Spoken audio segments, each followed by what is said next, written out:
Hello everyone, I am doctor Geetanjali Dua, school counsellor, family coach. आज मैं फिर हाजिर हूँ आपके सामने एक नए टॉपिक के साथ। मेरा जो टॉपिक है वो मैं एक स्टोरी की फॉर्म में पहले आपको सुनाऊंगी। आप वो स्टोरी सुनिए और समझिए और एनालाइज कीजिए कि आपको अपनी लाइफ में किस तरीके के चेंजेस की ज़रूरत है।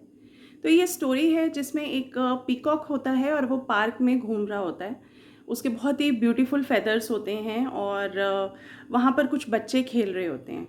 तो उनमें से एक बच्चा आता है और उस पीकॉक का जो एक फेदर होता है उसको निकाल लेता है, लेकिन पीकॉक उसको कुछ नहीं कहता है।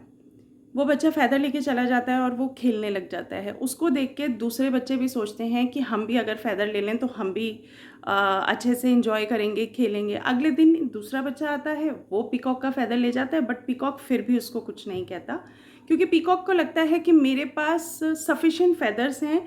एक दो अगर बच्चे ले भी जाएंगे तो कुछ कहने की ज़रूरत नहीं है, वो उसमें एडजस्टमेंट कर लेता है। थर्ड टाइम एक और बच्चा आता है। इस तरीके से 4 5 6 बच्चे आते रहते हैं, डेली उसके फेदर लेके जाते रहते हैं और पीकॉक उनको कुछ भी नहीं कहता। और वो सोचता है कि बच्चे इंजॉय कर रहे हैं तो मुझे कुछ कहने की ज़रूरत नहीं है, तो वो उसके लिए उनको डांट मतलब कुछ नहीं कहता पीकॉक। तो एक दिन वो पीकॉक पार्क में घूम रहा होता है, तो अचानक से किसी का पेट यानी कि डॉग वो उसके पीछे पीकॉक को देख के उसको चेज़ करने लगता है, उसके पीछे भागने लगता है। अब पीकॉक थोड़ी देर तक तो भागता है, भागना स्टार्ट करता है उस डॉग से बचने के लिए, बट पीकॉक को पता होता है कि मेरे अंदर कैपेबिलिटी है और मैं फ्लाई कर सकता हूँ। तो पीकॉक क्या करता है, पीकॉक उड़ने की कोशिश करता है और क्या देखता है, उसको सरप्राइज होता है कि वो उड़ नहीं पाता। क्यों नहीं उड़ पाता? क्योंकि उसके पास सफिशिएंट फेदर्स ही नहीं बचे थे जिसकी वजह से वो फ्लाइट ले पाता। अब उसको रियलाइज़ होता है और उसको एक बहुत अच्छा लेसन मिलता है अपनी लाइफ में कि हमें हर वक्त एडजस्टमेंट करने की ज़रूरत नहीं है। डॉग का ओनर देखता है कि उनका जो पेट है वो पीकॉक को परेशान कर रहा है, तो वो फटाफट आता है ओनर और डॉग को तो ले जाता है। लेकिन पीकॉक के लिए हमेशा के लिए एक लेसन बच जाता है जिसमें उसको ये समझ में आता है कि एडजस्टमेंट और कॉम्प्रोमाइज़ेस, सेक्रीफाइसेस, ये सब लाइफ में एक लेवल तक ही अच्छे लगते हैं।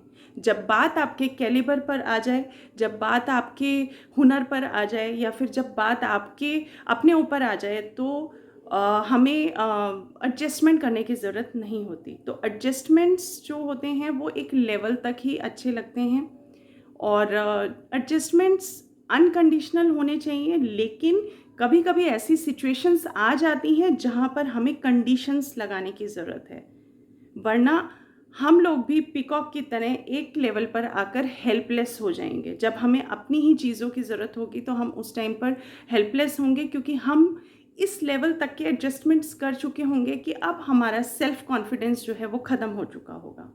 जिस तरीके से बच्चों ने पीकॉक के फेदर्स लिए और पीकॉक ने उस चीज़ को रियलाइज़ ना करते हुए कि अगर बच्चे इस तरीके से उसके फेदर्स डेली लेते रहेंगे तो वो कभी उड़ान नहीं भर पाएगा, पीकॉक ने ये चीज़ रियलाइज़ नहीं की।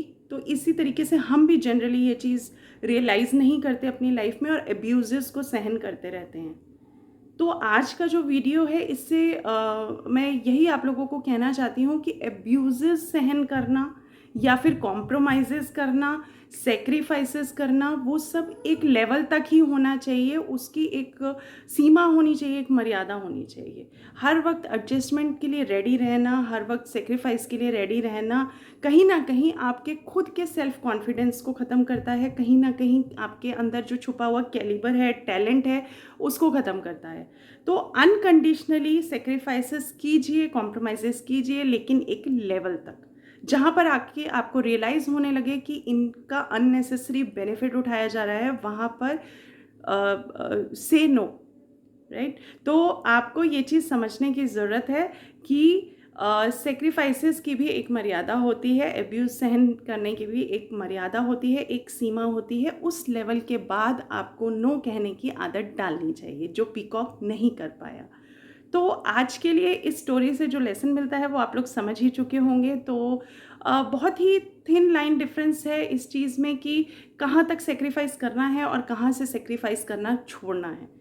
तो आज के लिए इतना ही, मिलते हैं नेक्स्ट वीडियो के साथ।